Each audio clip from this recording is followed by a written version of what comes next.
Hi, boys and girls. This week we are learning about bats, and today I'm going to read to you a nonfiction book. And nonfiction, remember, they teach us facts. Nonfiction is not a made-up story. It's a true book that teaches us real facts about different information.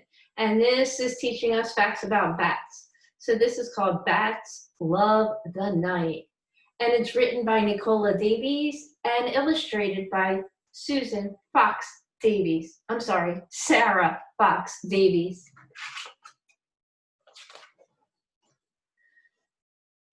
You can't really see the illustrations. They're very light on this page, so I'm just going to read to you the information on the page.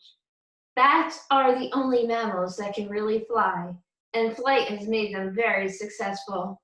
There are more than 900 species living in almost every habitat, from subarctic tundra to tropical forests and deserts. Birds may rule the air by day, but bats are the monarchs of the night. Bats love the night.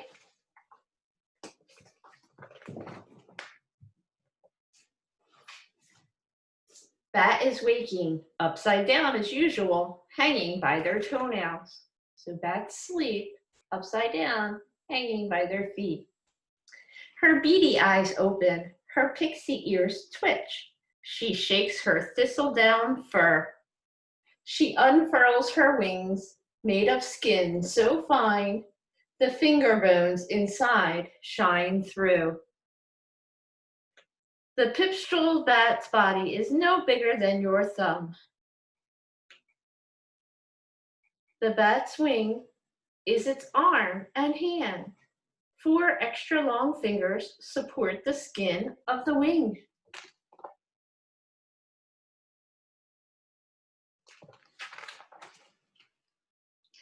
Bat's toes are shaped like hooks. So it's no effort for a bat to hang upside down. Now she unhooks her toes and drops into black space.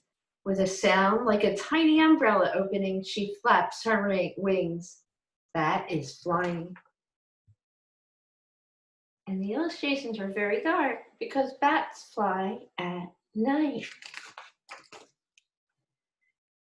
Out under the broken tile, into the nighttime garden.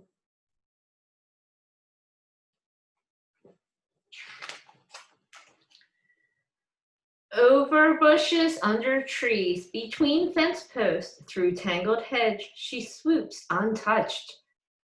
Bat is at home in the darkness, as the fish is in water. She doesn't need to see, she can hear where she is going.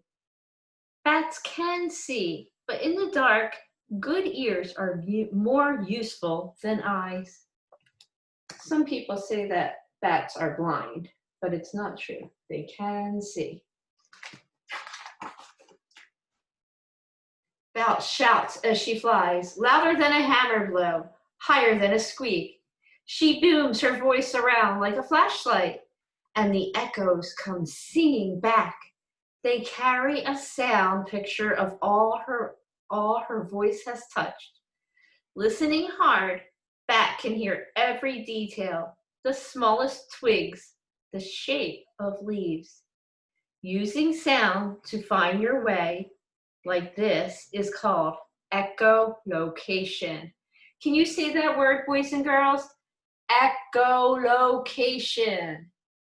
The noise bats make when they shout is too high for the humans to hear.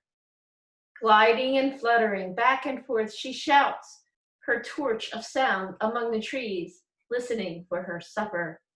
All is still.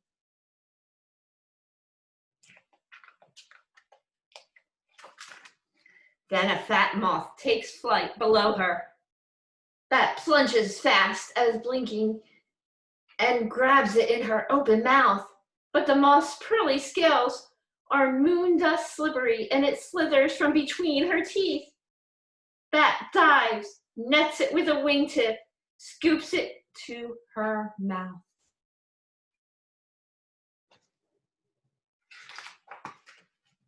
This time she bites hard. Its wings fall away like the wrapper from a candy.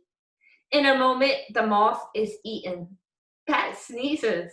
The dusty scales go up her nose.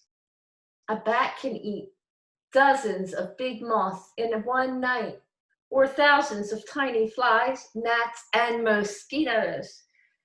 Most species of bats eat insects, but there are some that eat fruit, fish, frogs, even blood.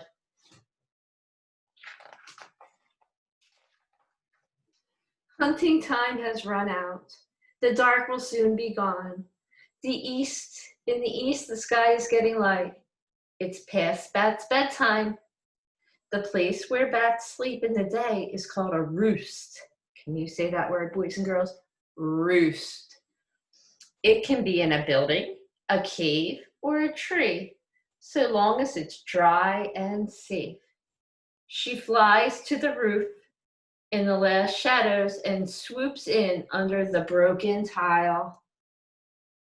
She's living in that house.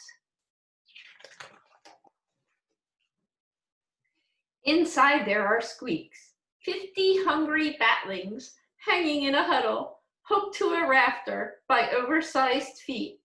Bat lands and pushes in among them, toes first, upside down again. Baby bats can't fly.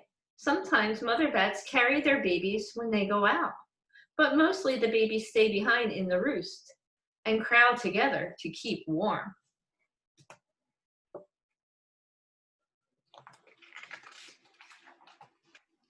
Bat knows her baby's voice and calls to it.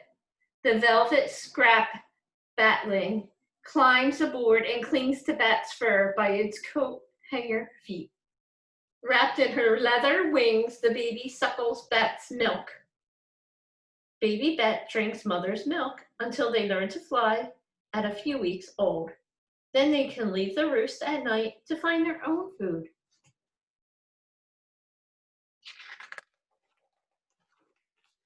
Outside, the birds are singing. The flowers turn their faces to the sun. But inside the roof hole, the darkness stays. Bat dozes with her batling, waiting. Bats are nocturnal. Can you say that word, boys and girls? Nocturnal. That means they rest during the day and they come out at night to search for food. So all animals that sleep during the day and are awake at night are nocturnal. When the tide of night rises again, Bat will wake and plunge into the blackness, shouting, "Bat loves the night! Bat loves the night!"